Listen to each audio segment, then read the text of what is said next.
শেখ হাসিনা এখন দিল্লিতে আছেন, ভিআইপি মর্যাদায় আছে। এখন শেখ হাসিনাকে জায়গা দেওয়া নিয়ে ইউনূস সরকারের সাথে মোদী সরকারের একটা টানাপোড়েন চলছে অনেকদিন যাবে, এবং এই টানাপোড়েনের মধ্যেই ব্যবসা বাণিজ্য, ভিসা, পুশিন অনেক কিছুই করছে।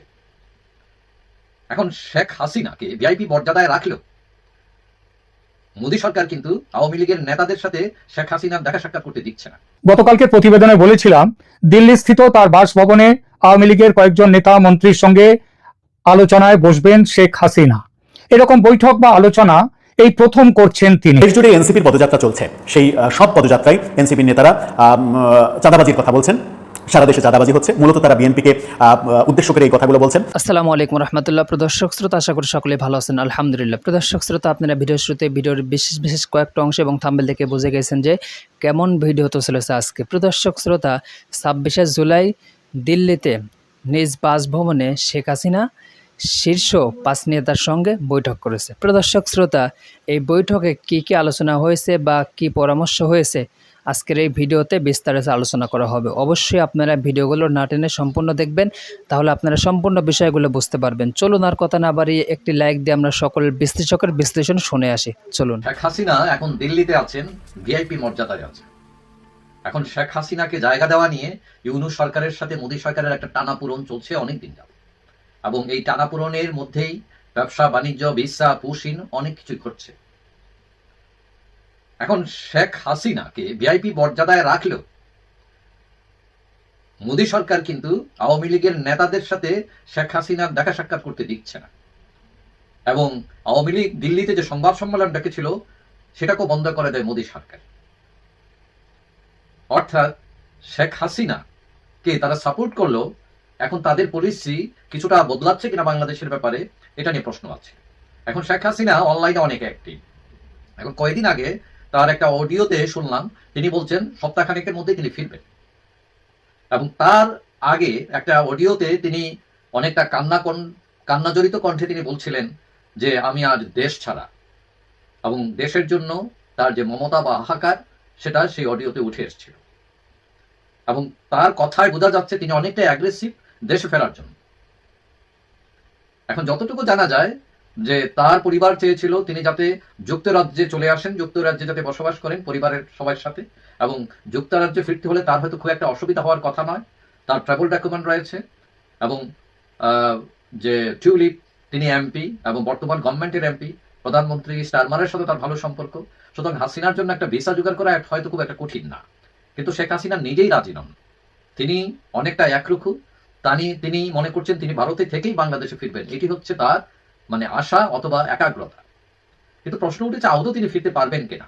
তার উপরে 300-র উপরে মামলা, কিন্তু আওয়ামী লীগের কেউ কেউ বিশ্বাস করেন তিনি হুট করে দেশে ফিরে আসতে পারেন, কারণ তিনি অনেকটা একরোখা স্বভাবের। কিন্তু কথা হলো তিনি চাইলেই কিন্তু ফিরতে পারবেন না, ব্যাপারটা এরকম না। ভারত সরকার তাকে ফিরতে দেবে কিনা তার নিরাপত্তা ইস্যু আছে। আরেকটা হতে পারে তিনি দলীয় কর্মীদের মনোবল বাড়াতে এসব কথা বলছেন যে আমি সীমান্তের কাছাকাছি আছি, যে কোনো সময় ঢুকে যাব, সপ্তাহখানেকের মধ্যে ফিরবো, ইত্যাদি ইত্যাদি। এইসব বলায় আবার নেগেটিভ ইম্প্যাক্টও আসছে। সরলপ্রাণ অনেক কর্মী তার কথায় বিশ্বাস হয়ে যখন দেখবে যে তিনি ফিরেন না, তখন তারা আবার হতাশ হয়ে পড়তে পারে, তারা ভাবতে পারে নেত্রী তার কথা রাখেন না। আপাতত শেখ হাসিনা যে ফেরার ঘোষণা, এটা অনেকটা ফ্যান্টাসি পর্যায়ে।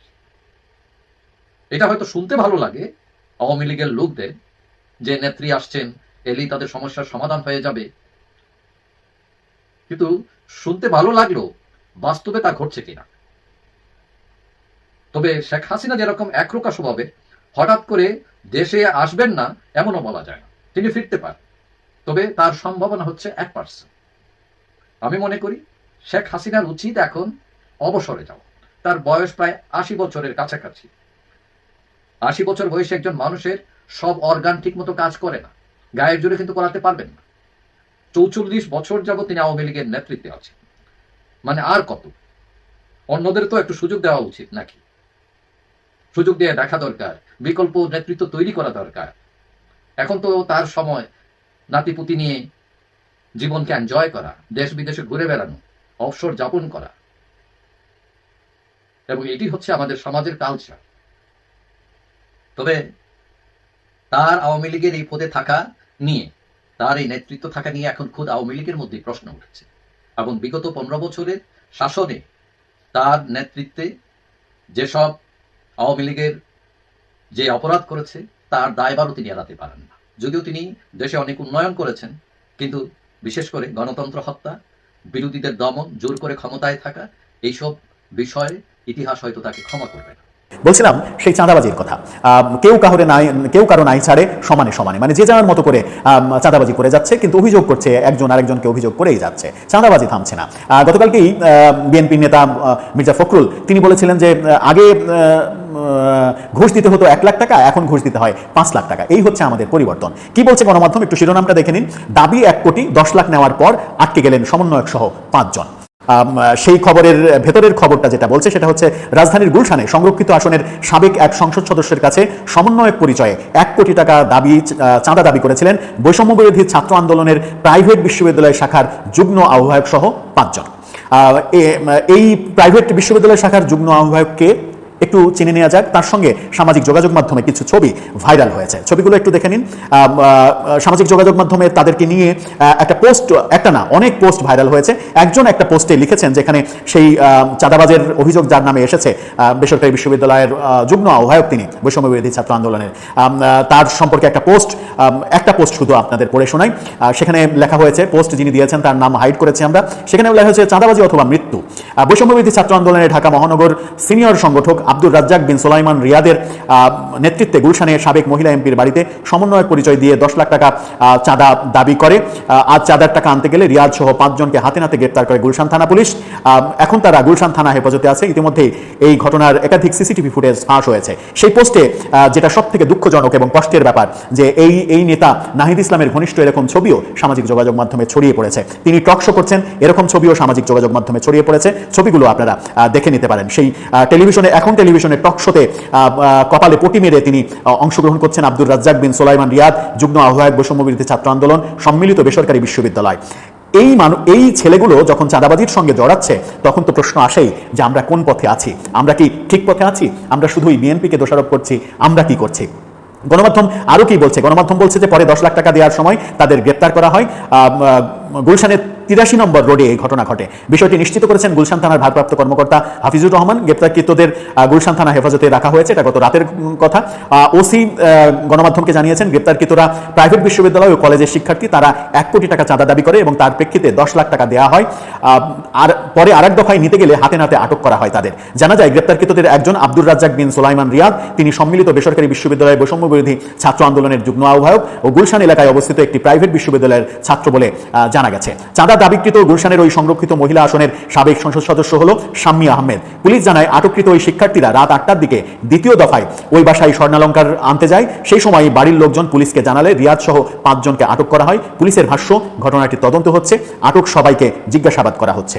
এই যে তাকে আটক করা হলো, এখন কি আব্দুল হান্নান মাসুদ থানায় গিয়ে মুসলেকা দিয়ে তাকে ছাড়িয়ে আনবেন যে এটা বৈষম্য বিরোধী আন্দোলনের নেতা, সুতরাং ছেড়ে দাও? যে কাজটা তিনি মব সৃষ্টি করার জন্য ধানমন্ডি থানা থেকে একজনকে ছাড়িয়ে এনেছিলেন, যে ঘটনাটা বহুল আলোচিত হয়েছিল, সেটাই কি করবেন? কিংবা নাহিদ ইসলামরা কি সুপারিশ করবেন যে তাকে ছেড়ে দাও? আমার মনে হয় যে করবেন না, করা উচিত নয়। কিন্তু এই যে নাহিদ ইসলামের সঙ্গে ছবিগুলো ছড়িয়ে পড়ছে, এতে কি হচ্ছে? এতে হচ্ছে নাহিদ ইসলামের মান সম্মান নষ্ট হচ্ছে, এনসিপি বিতর্কিত হচ্ছে, বৈষম্য বিরোধী ছাত্র আন্দোলন বিতর্কিত হচ্ছে। শুধুমাত্র এই ঘটনা তো প্রথম না, বহু ঘটনা ঘটেছে। এনসিপির নেতা 10 লাখ টাকা পলিথিনের মধ্যে নিচ্ছেন, সেটাকে বলা হচ্ছে ডোনেশন। আইফোন কেলেঙ্কারিকে বলছে যে এটা নাটক সাজানো হয়েছে, স্ক্রিপ্টের নাটক, এরকম নানা কিছুই কিন্তু দেখছি, কোনোটাই থামছে না। তাহলে চাঁদাবাজির জন্য এককভাবে কি কাউকে দোষ দেওয়ার ক্ষমতা রয়েছে? আমি যদি সিম্পল শেষ কথা বলে শেষ করি, কাউরান বাজারে আমরা এর আগে আওয়ামী লীগের সময়ে শুনেছি যে আওয়ামী লীগের স্বরাষ্ট্রমন্ত্রী আসাদুজ্জামান খান কামালের ভাই কাউরান বাজার সিন্ডিকেটটা নিয়ন্ত্রণ করতেন এবং প্রতিদিন কাউরান বাজার থেকে অন্তত 5 কোটি টাকা চাঁদা উঠত। তো এই চাঁদাটা এখনো ওঠে। এই চাঁদাটা এখন কে নেয়? প্রশ্নের উত্তর আছে, কে নেয়? আসাদুজ্জামান খান কামালের ভাই তো নেই, আসাদুজ্জামান খান কামালও নেই, আওয়ামী লীগও নেই। এই টাকাটা কে নেয় এখন? গতকালকে প্রতিবেদনে বলেছিলাম দিল্লি স্থিত তার বাসভবনে আওয়ামী লীগের কয়েকজন নেতা মন্ত্রীর সঙ্গে আলোচনায় বসবেন শেখ হাসিনা। এরকম বৈঠক বা আলোচনা এই প্রথম করছেন তিনি। দেশ ছেড়ে দলের বহু নেতা মন্ত্রী ভারতে আশ্রয় নিয়েছেন। তিনি চাইলে তাদের সঙ্গে আলোচনায় বসতে পারতেন। যতদূর জানি তিনি চাননি এবং কোনো অনুরোধও পাঠাননি ভারত সরকারের কাছে সে ব্যাপারে। তবে চাইলেই যে ভারত সরকার রাজি হতো তা নয়। রাজি না হতেও পারত। তার কারণ ভীষণ রকমের কড়া নিরাপত্তার মধ্যে দিল্লিতে তাকে রেখেছে ভারত সরকার। বিষয়টি সম্পর্কে ওয়াকিবহাল একজন জানিয়েছেন মাল্টি লেয়ার্ড সিকিউরিটি অ্যারেঞ্জমেন্ট নেওয়া আছে তার জন্য। প্রধানমন্ত্রী মোদির বাসস্থানে যেমন নিরাপত্তা বলা হয় অনেকটা তেমনটাই। এর আগে দলীয় বৈঠক না করলেও দলের নেতা মন্ত্রীদের কারো কারো সঙ্গে ফোনে কথা বলেছেন নেত্রী। তবে সে ফোন তাকে দেয়া হতো নিরাপত্তা সম্পর্কে নিশ্চিত হওয়ার পর। তিনি ইউরোপ, আমেরিকা ও অন্য কোনো দেশের দলীয় সমর্থক ও সংগঠকদের উদ্দেশ্যে অডিও ও ভিডিও বার্তা পাঠিয়েছেন, একটা নয় একাধিকবার। কিন্তু এই প্রথম তিনি দলের কয়েকজন নেতা মন্ত্রীর সঙ্গে মুখোমুখি আলোচনায় বসলেন। এই আলোচনাটাকে আমরা এখানে বৈঠক বলছি, যদিও এটা সেইভাবে কোনো একদম কি বলবো ফর্মাল বৈঠক নয়, এগুলো হচ্ছে নেতা মন্ত্রীদের সঙ্গে আলোচনায় বসা। অবশ্যই ভারত সরকার তারও অনুমতি দিয়েছে বলে এই মুখোমুখি বসাটা সম্ভব হলো। যতদূর জানি তার দীর্ঘ এই 1 বছরের প্রবাসে একমাত্র প্রাক্তন স্বরাষ্ট্রমন্ত্রী আসাদুজ্জামান খান কামাল তার নেত্রীর সঙ্গে দেখা করতে পেরেছেন, তাও মাত্র একবারের জন্য। এবার সেখানে নেত্রী দেখা করবেন একসঙ্গে কয়েকজনের সঙ্গে। আপনারা হয়তো জানেন ভারত সরকার ওই অতিথি ভবনে যেখানে শেখ হাসিনা আছেন তার মধ্যে পুরো দস্তুর একটা অফিস করে দিয়েছে শেখ হাসিনার ব্যবহারের জন্য। স্টেনোগ্রাফার, টাইপিস্ট, রিসেপশনিস্ট সব আছে, যা যা লাগে সমস্ত কিছু। এরা সবাই ভারতের গোয়েন্দা বিভাগের বিশ্বাসী কর্মী। অডিও ভিডিও বার্তা যেসব পাঠান নেত্রী, তার জোগাড় যন্ত্র, ব্যবস্থাপনা সবকিছু এই কর্মীরাই করে দেয়। আজ ঠিক কতজনের আসার ব্যাপারটা ভারত সরকার অ্যাপ্রুভ করেছে সে খবরটা পাকাপাকি পায়নি, খুবই গোপনীয়তায় ঢাকা যারা আসবেন তাদের পরিচয়। তবে দিল্লির যে সূত্র থেকে খবর পেয়েছি তিনি বলেছেন নেত্রীর সঙ্গে দেখা করার জন্য যাদের আসার কথা তাদের নাম কোনো পক্ষ থেকেই প্রকাশ করা হয়নি। তবে চর্চা চলছে এই নামগুলো থাকার সম্ভাবনা খুব বেশি এবং এদের সঙ্গে যোগাযোগ করা হয়েছে নেত্রীর নির্দেশ মতো তাদের আসার জন্য। এই তালিকায় প্রথমেই আছেন প্রাক্তন স্বরাষ্ট্রমন্ত্রী আসাদুজ্জামান খান কামাল, তারপর মেজর জেনারেল তারেক রহমান সিদ্দিক যিনি ছিলেন শেখ হাসিনার প্রাক্তন প্রতিরক্ষা ও নিরাপত্তা উপদেষ্টা, আবার শেখ হাসিনার বৈবাহিক সূত্রে নিকটাত্মীয়। ওবায়দুল কাদের দলের সাধারণ সম্পাদক ও প্রাক্তন সড়ক পরিবহন ও সেতু মন্ত্রী। জাহাঙ্গীর কবির নানক, ইনি প্রেসিডিয়াম বা সভাপতি মণ্ডলীর সদস্য। মোফাজ্জল হোসেন চৌধুরী মায়া, ইনি মন্ত্রী ছিলেন আবার প্রেসিডিয়াম সদস্য। নূর এ আলম চৌধুরী লিটন, ইনি ছিলেন সংসদে দলের চিফ হুইপ। এছাড়া একজন হিন্দু নেতা এই দলে থাকতে পারেন বলেও শুনেছি। এই ব্যাপারে আওয়ামী লীগ দলের মুক্তিযুদ্ধ বিষয়ক সম্পাদক মৃণাল কান্তি দাসের নাম শোনা যাচ্ছে। এছাড়া বাংলাদেশ হিউম্যান রাইটস ওয়াচ সংস্থার সেক্রেটারি জেনারেল মোহাম্মদ আলী সিদ্দিকীরও এই সভায় এই আলোচনায় থাকার সম্ভাবনা। বাস্তবে কারা কারা ছিলেন এই বৈঠকে সে নামগুলো আজ জানতে পারিনি, তবে পরে ঠিকই জানতে পারবো। আপাতত সেই প্রসঙ্গটি তুলে রেখে পূর্ব নির্ধারিত যে বিষয়গুলি আজকের আলোচনার এজেন্ডা ছিল, শেখ হাসিনা যেগুলোকে ঠিক করে রেখেছিলেন বৈঠকের জন্য, সেদিকে একবার নজর ফেরাই, দেখি আজকের আলোচনায় কোন কোন বিষয়ে আলোচনা হয়েছে। আবার বলছি, এখানেও কোনো প্রকাশ্য সূত্র থেকে কিছু জানানো হয়নি, কারণ এটা সেই অর্থে কোনো ফর্মাল বৈঠক নয়, এটা কয়েকজনের মধ্যে আলোচনা। তবে আমার দিল্লির সূত্র জানাচ্ছে যে তারা যতটা হুইসপারিং বলা যায় কিংবা যেরকম ভাবে শুনেছেন যেসব দিক দিয়ে, সেখান থেকে তারা বলছেন আলোচনায় এই কয়েকটি বিষয় ছিল মুখ্যত। যেমন প্রথমে বলি স্ট্র্যাটেজিক অ্যান্ড অর্গানাইজেশনাল প্ল্যানিং বা কৌশলগত ও সাংগঠনিক পরিকল্পনা। আলোচনায় আজকেও সবাই একমত হন যে ইউনূস সরকারের চূড়ান্ত ব্যর্থতা ওই সরকারের বিরুদ্ধে মানুষকে খেপিয়ে দিয়েছে। জনতা চলে গেছে বহুলাংশে সরকারের বিরুদ্ধে চলে গেছে ছাত্র সমাজ। সাধারণ মানুষ শেখ হাসিনার শাসন ফিরে আসুক এটাই চাইছে মনে প্রাণে। দলের ঘুরে দাঁড়াবার সময় অতএব এসে গেছে, আর এটা করতে গেলে সংগঠনকে ঢেলে সাজাতে হবে। সেই ঢেলে সাজানোটা কিন্তু এই মুহূর্তে সম্ভব নয়, কারণ যে কোনো মুহূর্তে নির্বাচন আসতে পারে, নির্বাচনেরও খুব দেরি নেই। সুতরাং এই সময় ঢেলে সাজাবার সময় নয়, এখন সকলকে নিয়ে একসাথে চলতে হবে। কারোর বিরুদ্ধে কারোর অভিযোগ থাকলেও সেই অভিযোগগুলোকে খুব বেশি এখন সেগুলো শুনলে চলবে না, গুরুত্ব দিলে চলবে না। সুতরাং এই ব্যাপারে পরিকল্পনা করে এগোতে হবে। নেত্রী একটা 3 সদস্যের কমিটি তৈরি করে দিয়েছেন। তৃণমূল পর্যায়ের রিপোর্ট নিয়ে আগামী 2 সপ্তাহের মধ্যে এই কমিটি পরিকল্পনা চূড়ান্ত করে ফের নেত্রীর সঙ্গে বৈঠকে বসবে। দ্বিতীয় নম্বর হচ্ছে ইন্টারন্যাশনাল অ্যাডভোকেসি বা আন্তর্জাতিক সমর্থন আদায়। বিশ্বের বিভিন্ন দেশ ও আন্তর্জাতিক সংস্থার সঙ্গে যোগাযোগ করে ইউনূস সরকারের আসল চেহারা, যে চেহারাটা হলো ধর্মীয় জঙ্গিবাদকে তোষণ করা, সাধারণ মানুষের ওপর নিপীড়ন ও অত্যাচার, প্রতিবাদী মুখকে ডেভিল হান্টের তকমা দিয়ে আটকে দেয়া, আইন শৃঙ্খলার চরম দুরবস্থা, বিচার বিভাগকে দমন করে রাখা, সংবাদ মাধ্যমে টুটি চেপে ধরা, যেভাবে গোপালগঞ্জে গণহত্যা চালিয়েছে সেনাবাহিনী, সেই সব বিষয়গুলোকেও প্রচারে নিয়ে আসা এবং আন্তর্জাতিক মহলে সেই প্রচার তীব্রতর করে তোলা। তৃতীয় নম্বর আলোচনার বিষয় ছিল internal leadership and moral boosting বা অভ্যন্তরীণ নেতৃত্ব পুনর্গঠন ও কর্মী সমর্থকদের মনোবল বৃদ্ধি করা। বর্তমান পরিস্থিতিতে কিভাবে মনোবল বৃদ্ধি করা যায় সে বিষয়ে আলোচনা হয়েছে। ইন্টারনাল লিডারশিপ নিয়ে এই মুহূর্তে বড় কোনো হস্তক্ষেপ করা হবে না, কারণ তাতে ভালোর বদলে খারাপ হওয়ার সম্ভাবনাটা বেশি। সেটা করা হবে কাদেরকে কিভাবে ব্ল্যাক লিস্টেড করা হয়েছে, সেই ব্ল্যাক লিস্টেড কিন্তু করা হয়েছে, সেই ব্ল্যাক লিস্টেডদেরকেও তাদেরকেও এখন রাখতে হবে। তারপর ভোটের পর যদি আওয়ামী লীগ জিতুক বা হারুক, যেখানটাই থাক, তখন সেই লিস্ট অনুযায়ী কাজ শুরু হবে, নতুন করে সব গঠিত হবে। এর পরের প্রশ্ন যে বিষয় নিয়ে আলোচনা হয়েছে সেটা হচ্ছে ডিপ্লোম্যাটিক মেসেজিং বা কূটনৈতিক বার্তালাপ। কূটনৈতিক বার্তালাপ এবং এর পরের যে বিষয়টি মিনিস্ট্রি ইন এক্সাইল, এটা গঠন করা এবং একে অন্যটির সঙ্গে অঙ্গাঙ্গিভাবে যুক্ত।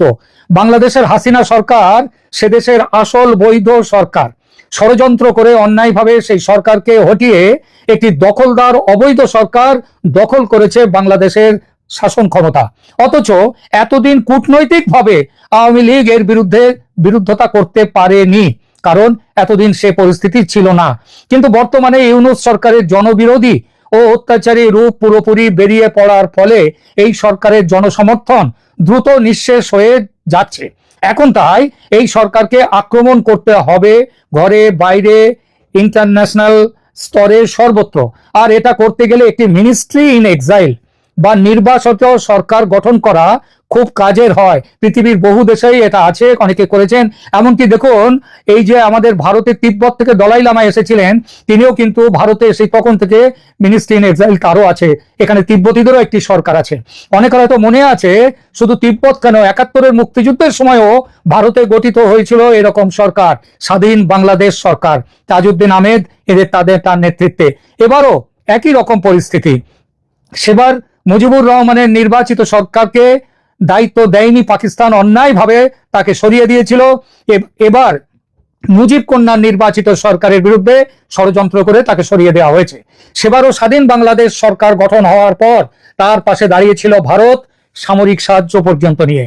এবারও 71-এর মতো শেখ হাসিনার নেতৃত্বে মিনিস্ট্রি ইন এক্সাইল তৈরি হলে সামরিক সাহায্য নিয়ে পাশে দাঁড়াবার কথা অবশ্যই ভাবতে হবে ভারতকে।